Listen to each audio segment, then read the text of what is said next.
شہادت امام حسین اصل میں مرغ یزید ہے۔ شہادت امام حسین اصل میں مرغ یزید ہے۔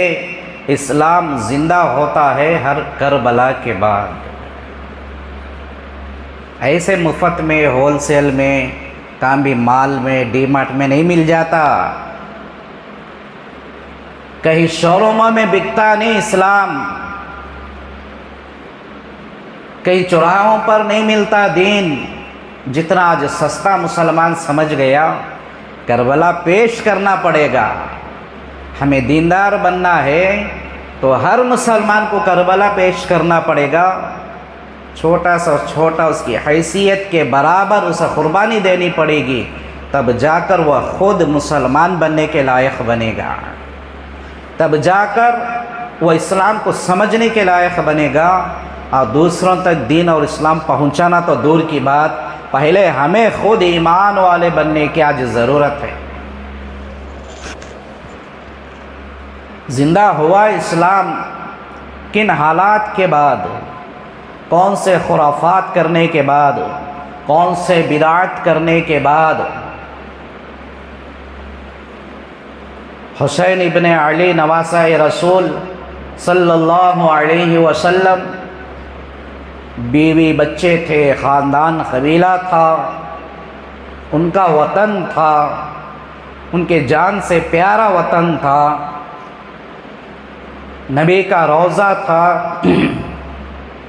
ان تمام چیزوں کو نظر انداز کر ڈالے انہوں نے، ان سب کو پیچھے کر ڈالے۔ کوئی ان کے پاس طاقت مانی نہیں رکھی، اس کی قیمت معنی نہیں رکھی۔ مدینہ تھا، مدینے میں آپ کے نانا کا روضہ موجود تھا۔ مکہ ہے، مکے میں اللہ کا گھر موجود ہے۔ کیا چاہیے ہونا تھا ان کو، اور کیا چاہیے تھا؟ عزتیں تھی، خاندان نبوت کی بنیاد تھے، اور دوسرے مسلمانوں کی طرح اگر خاموش رہ جاتے، جی لیتے، چپ ہو جاتے تو آپ کو پوچھنے والا کوئی نہیں تھا۔ لیکن آپ نے آگے کی سوچ کو سوچا، آنے والے مسلمانوں کی ایمان اور دین کو انہوں نے سامنے رکھ کر سوچا کہ آج اگر حالات یہ بن رہے ہیں تو اسلام اور دین کا کیا حال ہوگا، کل آنے والے مسلمانوں کی زندگیاں کیسی ہوگی۔ آخرت کو سامنے رکھا انہوں نے۔ نبی پاک صلی اللہ علیہ وسلم کے مشن اور مقصد پر انہوں نے کام کیا۔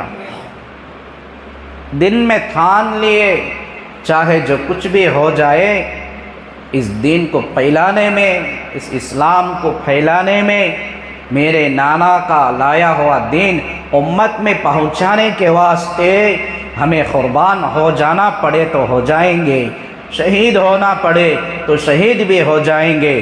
میرا سارا گھرانہ، سارا خاندان کو خون میں لہو لعاب ہونا پڑے، مر مٹنا چاہے تو میں تیار ہوں، لیکن دین اور اسلام کے اندر مداخلت برداشت نہیں کر سکتا۔ دین کے اندر مداخلت برداشت نہیں کر سکتے۔ سارا واقعہ آپ کے سامنے ہے۔ بار بار جب محرم آتا ہے تو واقعہ کربلا پر بات ہو جاتی ہے، موٹا موٹا ہم سب کو معلوم ہے، لیکن اصل باتیں جو ہیں ہمیں کرنے کی، وہ میں آپ کو عرض کرنے کی کوشش کروں گا۔ مقدس اور مبارک مہینہ ہے مسلمانوں کے واسطے۔ اس مہینے کی جو شہادت والی تاریخ آتی ہے، عاشورہ کا دن ہے، وہ عاشورہ کا دن، اس کی بڑی فضیلت ہے۔ اب اس کی فضیلت بڑی کیوں؟ شہادت والے دن کو ایک بڑا احترام والا، مقام والا دن سمجھا جاتا ہے۔ اسے کیا واسطے ہے، ہمیں اس سے بھی سمجھنے کی ضرورت ہے۔ اب بعض مسلمانوں کو معلوم نہیں، سو کیا سمجھتے، واقعہ کربلا ہوا نا، حضرت حسین اور ان کے گھر والے شہید کر دیے گئے، اس کے واسطے 10 تاریخ شہادت کا دن بڑا معتبر سمجھا جاتا ہے، لیکن یہ بات غلط ہے۔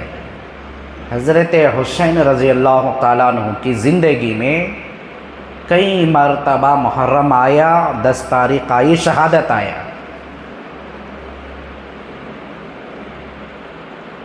اور اس سے پہلے جناب رسول اللہ صلی اللہ علیہ وسلم کی زندگی میں بھی محرم کا مہینہ اور یوم عاشورہ کا روز آیا۔ اور آگے چلو، دوسرے اور انبیاء کرام کی زندگی میں بھی یہ مہینے، یہ روز چلتے تھے۔ اس سے فضیلت کیا واسطے ملی، آج ہمیں یہ معلوم کر لیں۔ کربلا کا واقعہ ہوا، اس کے واسطے شہادت ایسا نہیں ہے۔ محرم کی 10 تاریخ یہ اللہ تبارک و تعالیٰ نے اپنی قدرت کی بنائی ہوئی کائنات اور مخلوق، اس کے کارنامے میں اس دن کو متعین کر کے رکھا ہے۔ پہلے بھی یہ ہم سن چکے ہیں،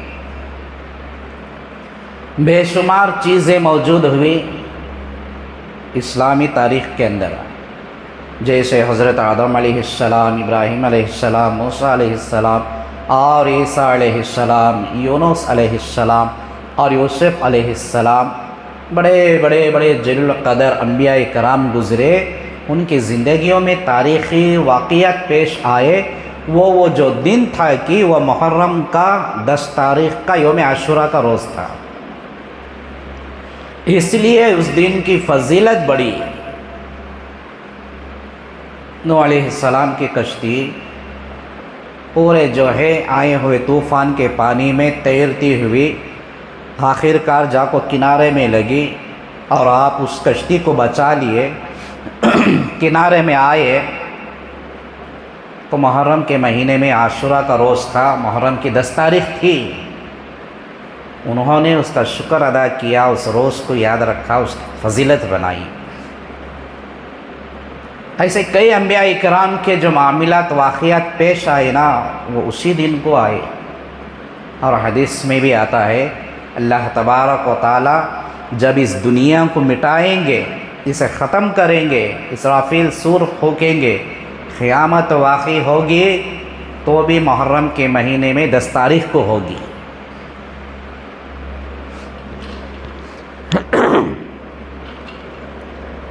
ایسا نہیں کہ حضرت حسین رضی اللہ تعالیٰ عنہ کی شہادت کے واسطے، اور اس کی اور بھی بہت ساری فضیلتیں ہیں۔ اللہ کے نبی صلی اللہ علیہ وسلم نے اس مہینے اور عاشورہ کو کرنے کے کام کی بھی تعلیم دی اور بچنے کی بھی تاکید فرمائی ہے۔ سب سے پہلے 1-2 باتیں کرنے کے کام کے بارے میں عرض کروں۔ محرم کا مہینہ ویسے بھی بابرکت والا مہینہ ہے۔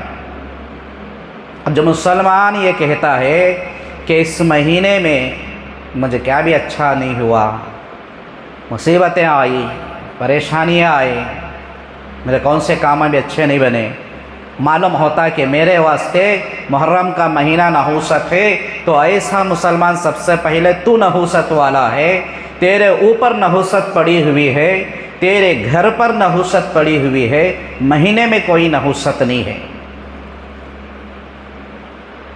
عاشورہ، اللہ کے نبی علیہ السلام روزہ رکھتے تھے عاشورہ کا، 10 محرم کو روزہ رکھتے تھے۔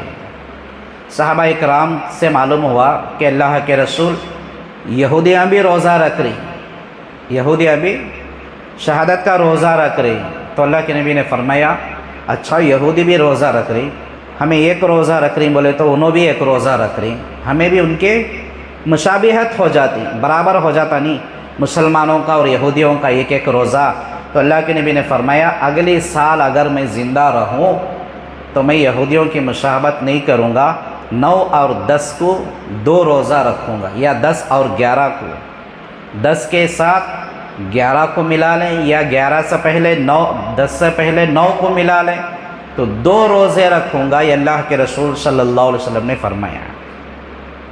اب ایک بات کرنے کے کام میں معلوم ہوا کہ محرم کے مہینے میں شہادت والے روز یوم عاشورہ کا روزہ رکھنا مسلمانوں کو ضروری ہے۔ اس کی فضیلت میں اللہ کے نبی نے فرمایا یہ رمضان المبارک کے روزوں کے بعد سب سے زیادہ افضل روزے ہیں محرم اور یوم عاشوراء کا روزہ۔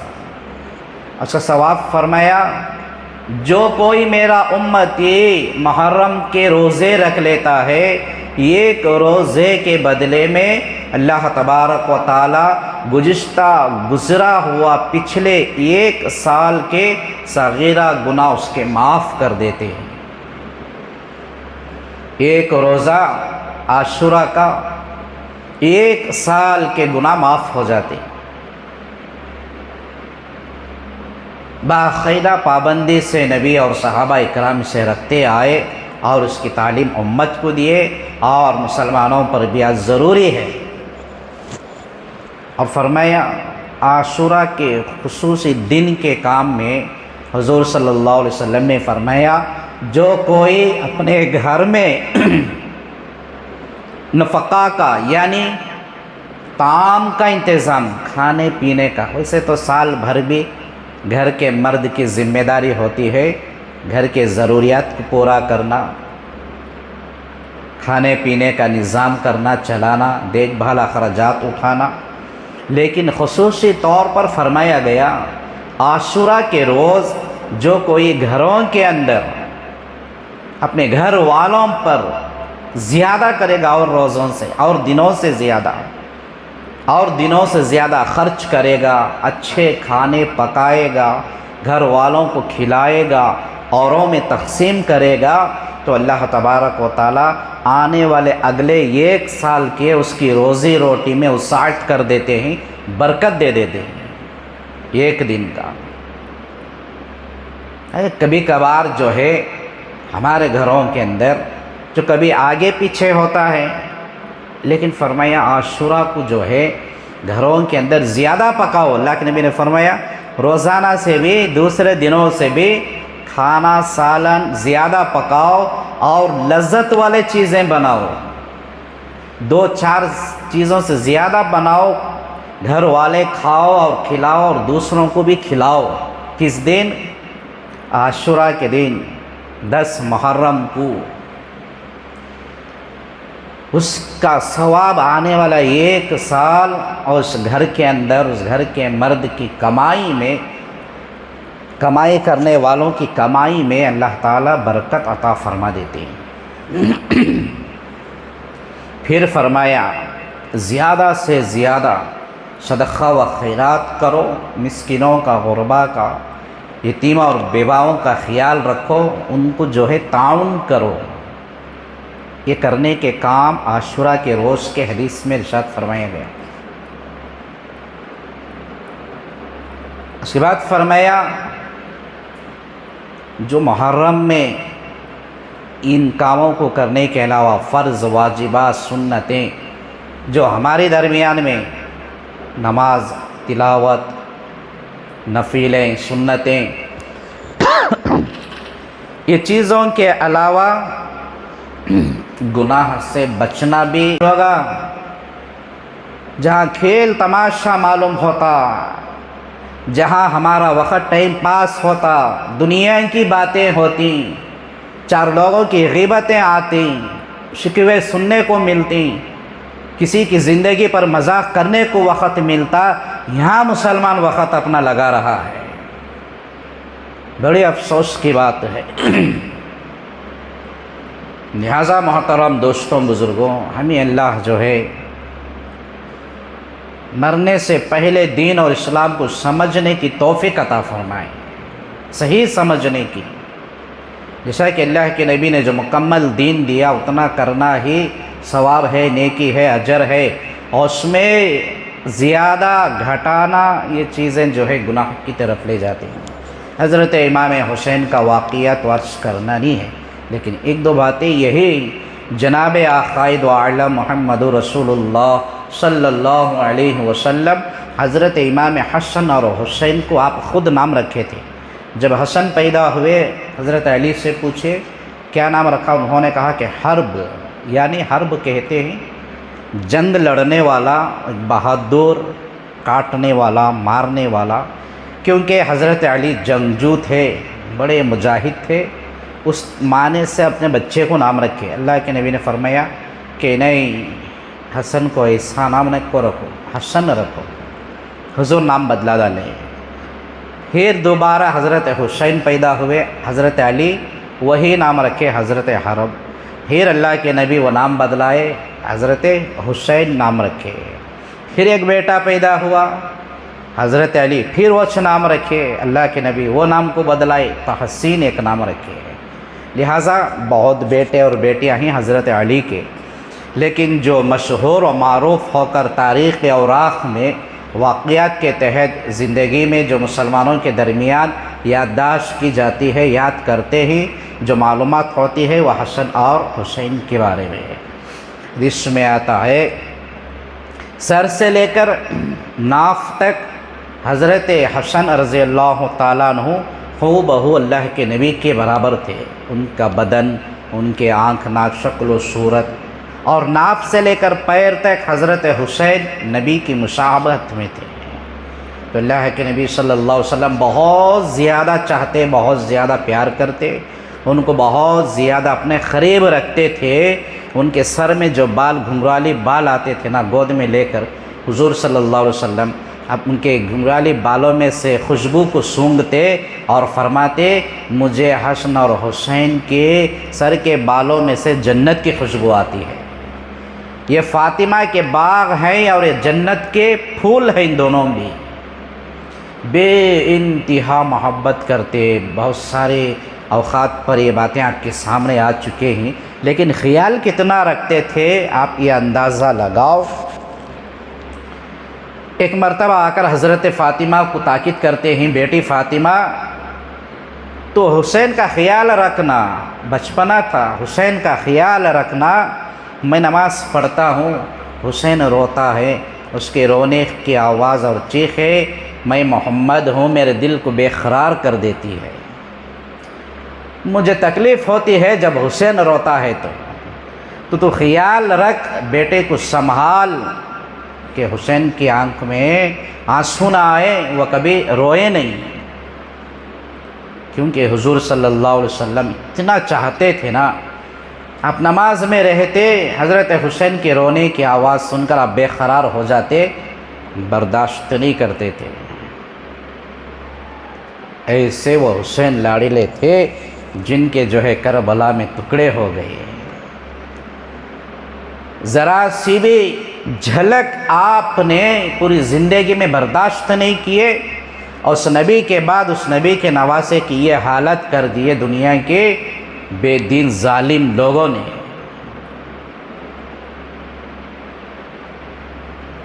ایک مرتبہ برسات آ گئی، حضرت فاطمہ کو تاکید کرے اللہ کے نبی کہ کہاں گئے حسن حسین، دیکھو بلا لو، اندر بلا لو، برسات ہو رہی ہے۔ سوچنے کی بات ہے، ہمیں اندازہ لگانے کی ضرورت ہے کتنی برسات کی تکلیف کیا ہو سکتی ہے۔ بارش ہو رہی ہے تو ہر بچہ، بڑا بوڑھا سب جو ہے اپنی بچا کر نکل جاتے ہیں۔ اللہ کے نبی کا خیال دیکھو، آپ انگ انگ سے، رگ رگ سے، ریزے ریشے سے کتنی چاہت حسین کی رکھتے تھے۔ فرمایا کہ فاطمہ میں برداشت نہیں کرتا کہ برسات کے خطرے بھی آ کر میرے حسین کو تکلیف پہنچائے، بارش کے پانی کے خطروں سے بھی حسین کو تکلیف ہو، مجھے برداشت نہیں ہوتا۔ اور ایک جگہ ارشاد فرمایا اللہ کے نبی صلی اللہ علیہ وسلم نے، حسین مجھ سے ہے اور میں حسین سے ہوں، اور جو مجھے محبت کرتا ہے وہ حسین سے محبت کرے، جو حسین سے محبت کرتا ہے وہ مجھ سے محبت کرتا ہے، جو اس کے دل کو خوش کرتا ہے وہ میرے دل کو خوش کرتا ہے، جو حسین کو میرے تکلیف پہنچاتا ہے یاد رکھے کہ اس نے مجھے تکلیف پہنچائی۔ جو حضرت حسین کی محبت نبی کی محبت ہے، اور ان کی تکلیف اور ان کی بغض، ان سے نفرت، یہ نبی کو تکلیف دینا، نبی کو بغض اور نفرت نبی کے تعلق سے دلوں میں رکھنا ہے۔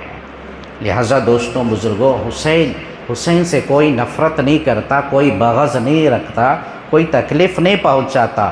اہل سنت والجماعت سنی مسلمانوں کا ایمان اور عقیدہ یہی ہے کہ ہم حسینی ہیں، حسین ہمارے ہیں، ہم حسین والے ہیں اور حسین ہمارے ہیں۔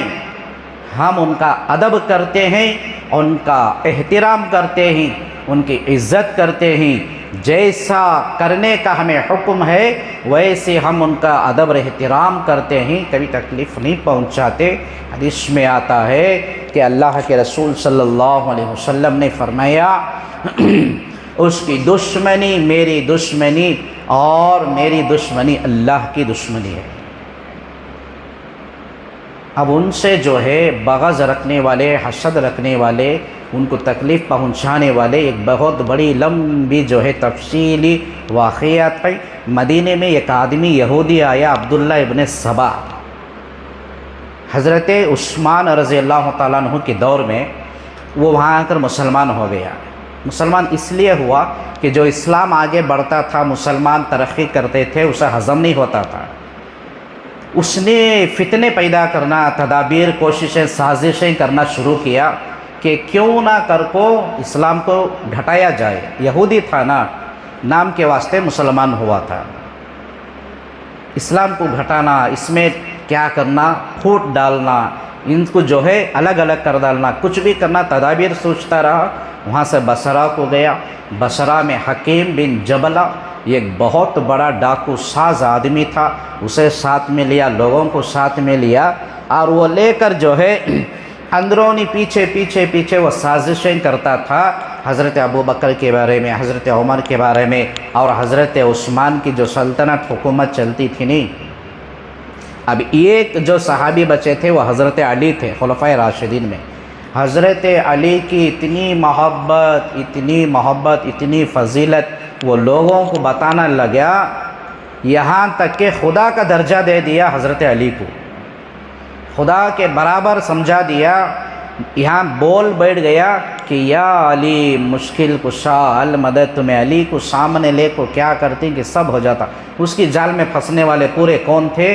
بے دین لوگ تھے، بے علم والے تھے، خریے کے لوگ تھے، جنگلوں میں بسنے والے، پہاڑیوں میں بسنے والے، بدھو لوگ، کم عقل دماغ والے جو تھے، اس کی باتوں کی، اس کی جھانچے میں آ گئے، ساری جو ہے اس کی طرف ہو گئے۔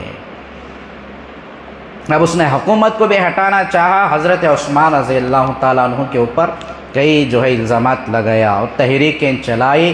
اس کے درمیان میں حضرت عثمان کو بھی شہید کروایا گیا۔ اسی کی بنیاد پڑی۔ پھر وہاں سے حضرت علی کو اتنا بڑا مقام دیا تھا نا، پھر حضرت علی کے خلاف لوگوں کو بھڑکایا، ایک اور جماعت ہو گئی، حضرت علی کے خلاف ہو گئی۔ اللہ کے نبی نے پہلے فرمایا تھا کہ اے علی، تجھے میری امت میں سے دو جماعتیں ہوں گی، ایک جماعت تجھے چاہا کر جنت میں جائے گی، ایک جماعت تجھے چاہا کر جہنم میں جائے گی۔ صحابہ نے پوچھا، چاہا کو محبت کر کو حضرت علی کے نقش قدم پر چل کو جنت میں جانا سمجھ میں آ گیا، لیکن پھر وہی چاہت وہی محبت جہنم میں کیسے؟ تو اللہ کے نبی نے یہ ہونے والا پہلے ہی پیشن گوئی دے دی تھی۔ فرمایا کہ ایک حد تک تجھے چاہنے والا وہ جنت میں جائے گا، لیکن حد سے زیادہ تجھے اتنا چاہیں گے لوگ، اتنا چاہیں گے، تیری چاہت میں ابو بکر، عمر، عثمان کو گھٹا دیں گے، اور تیری چاہت میں جو ہے فرشتوں کا مقام گھٹا دیں گے، یہاں تک کہ تیری چاہت میں تیرا مقام لے جا کر خدا کے برابر، اللہ کے برابر رکھ دیں گے۔ ایسے لوگ جہنم کے ٹھیکیدار بنیں گے۔ کوفہ کی مسجد میں حضرت علی کو بھی شہید کیا گیا۔ حضرت حسن، حضرت حسین، حضرت حسن مساحلیت کر کے جو ہے حکومت کو چھوڑ دیے، ہبا کر دیے۔ حضرت حسین رضی اللہ تعالیٰ عنہ کے ساتھ سارے معاملات پیش آئے، شہید کر دیے گئے، ان کے گھرانے کو جو ہے تباہ کر دیا گیا، سارے معصوموں کو تکلیفیں پہنچائی گئی۔ معصوم علی اصغر اور علی اکبر کو شہید کر دیا گیا، حضرت حسین رضی اللہ تعالیٰ عنہ کو شہید۔ یہ ساری چیزیں آئی کیا واسطے؟ ہمیں سمجھتے ہیں، ہمیں معلوم ہے، اتنا سارے واقعات معلوم ہے، لیکن یہ ساری جو ہے دین اسلام جو صحیح نبی نے لا کر امت کو پہنچایا وہ حضرت حسین جو ہے امت کو پہنچائے۔ آج ہماری ذمہ داری ہے، حسین آپ کربلا میں قرآن پڑھے تھے، ہم مرتے دم تک قرآن پڑھیں گے، یہ حسینی ہونے کا ایک ثبوت ہے۔ آپ نماز پڑھتے پڑھتے سجدے کی حالت میں اپنی جان کو قربان کر دیے تھے، ہم اس نماز کو زندہ کر کے پابند کر کے آپ سے محبت کریں گے، یہ ثبوت ہے۔ حسینی ہے تو دیکھو وہ نمازی ہے، اگر نمازی ہی نہیں ہے تو سمجھو وہ حسینی بھی نہیں ہے۔ یہ خرافات اور بدعات یہ کوئی دین کے اندر اصل نہیں ہے، جو آج جو ہے بہت سارے مسلمانوں کے گھروں کے اندر عقائد جو ہے محرم کے مہینے میں تعلق سے لے کر پائے جاتے ہیں، گوشت نہیں کھاتے، یہ فلاں کام نہیں کرتے، فلاں چیزیں نہیں کرتے، علم اٹھانا، پنجے اٹھانا، شربتیں پینا۔ کیا حضرت حسین اور ان کے گھرانے والے کھا پی کر شربتیں پی رہے تھے کربلا میں؟ بلکہ وہ روزے سے تھے، سحری کے وقت میں نہ سحری کھائے تھے، جو کچھ پچھلے والے دن میں کھائے تھے وہی ان کا سحری ہو گیا تھا۔ اللہ کے نبی نے انہیں آدھی رات میں خواب میں آ کر بول دیے کہ بیٹا تو روزہ رکھ لے، آج کو افطار میرے ساتھ دسترخوان پر کر لینا۔ روزے کی حالت میں تھے۔ ان کے نام پر دوستوں بزرگوں یہ علم تابوت اٹھا کر یا حسین کے نعرے لگاتے ہوئے اپنے اندر وجد آنے کا دعویٰ کرتے ہوئے یہ سارے ٹھپوسلے جھوٹے لوگ ہیں، یہ سارے ظالمانہ کام ہیں، پورے خرافات اور بدعت ہیں۔ دین اور اسلام کے اندر اس کی کوئی حیثیت، کوئی شریعت کے اندر اس کی معنی رکھتی نہیں ہے، بلکہ اہل سنت والجماعت کے مسلک کے اندر کیا ہے، یہ بعض چیزیں ناجائز اور حرام ہیں۔ یہ سارے وہ کام ہیں جو اس زمانے میں اس وقت دشمنوں نے، یزیدیوں نے، سبائیوں نے، رافضیوں نے کیے تھے، آج وہ مسلمان کے نام پر لے کر رہے ہیں۔ یہ جو کام دین کو پیش کر کے پنجے اٹھا کر پھرتے ہیں نا، غور کر کو دیکھو۔ رات کو میں دیکھا 8-10 سال کے بچے سے لے کر 30-35 سال کے لوگوں تک ہیں، اس سے بڑی عمر کے اس میں کون بھی نہیں ہے۔ 1-2-3 باتیں نوٹ کرنے کے، ویسے تو ہم بولنے سے آج علماء چیخ کو سب جگہ بول رہی، قرآن بول رہا، حدیث بول رہی، پیغمبر بول کو چلے گئے، صحابہ بول کو چلے گئے، اولیاء اللہ سمجھا کو چلے گئے، لیکن مسلمان اگر اس کے مقدر میں سمجھنا نہیں ہے تو وہ کبھی سمجھتا نہیں ہے۔ بڑی عمر والے ایک بھی نہیں، ایک بات۔ دوسری جو ہے، نہ ایک آدمی کے سر پر ٹوپی، نہ چہرے پر داڑھی ہے۔ دین ان کچھ ملیا سو حسین کا، ہمیں نہیں ملیا۔ اور رویہ کیا، اٹھاتے ہوئے بچے سامنے ناچ رہی، وہ ڈانس کر رہی، کوئی گٹکھا کھا رہا، کوئی اسے گالی دے رہا، کوئی مار پیٹ کر رہا۔ یہ سارا منظر 5 منٹ میں کھڑے ہو کر آنکھوں سے دیکھا سو درد ہوتا ہے۔ بھئی تمہارے ماں باپ مرے، تمہارے گھروں میں رشتہ دار مرے، ان کا جنازہ اٹھا لے کر جا رہی، تو وہاں ڈانس کرتے ہوئے، ناچتے ہوئے، ڈھول بجا کر جاؤ دیکھیں گے؟ تمہاری ہمت کی داغ دینی پڑے گی۔ کیا اتنا سستا ہو گیا محمد کا گھرانہ؟ اتنی سستی ہو گئی شہادت امام حسین کا وہ گھرانہ اور شہادت کا معاملہ کہ ہمارے مرحومین رہے تو قرآن پڑھ کو دعا کرو، حضرت ایصال پہنچاؤ۔ حضرت حسین اور ان کے گھرانہ رہا تو ان کے جو ہے وہ تابوت اور پنجے لے کر ان کے سر مبارک، ان کے بدن کے اعضاء کی شکل بنا کر مسلمان اتنی توہین کرتا ہے، وہ شریعت کی نگاہ میں مسلمان ہی نہیں ہے۔ ان کا کوئی مذہب، کوئی دھرم نہیں ہے، نہ وہ سنی ہو سکتے ہیں، نہ کوئی دوسرے ہو سکتے ہیں۔ لہٰذا ہم تو اتنا ہی کہہ سکتے ہیں کہ اللہ تعالیٰ ایسے لوگوں کو نیک ہدایت دے۔ اللہ سے دعا کر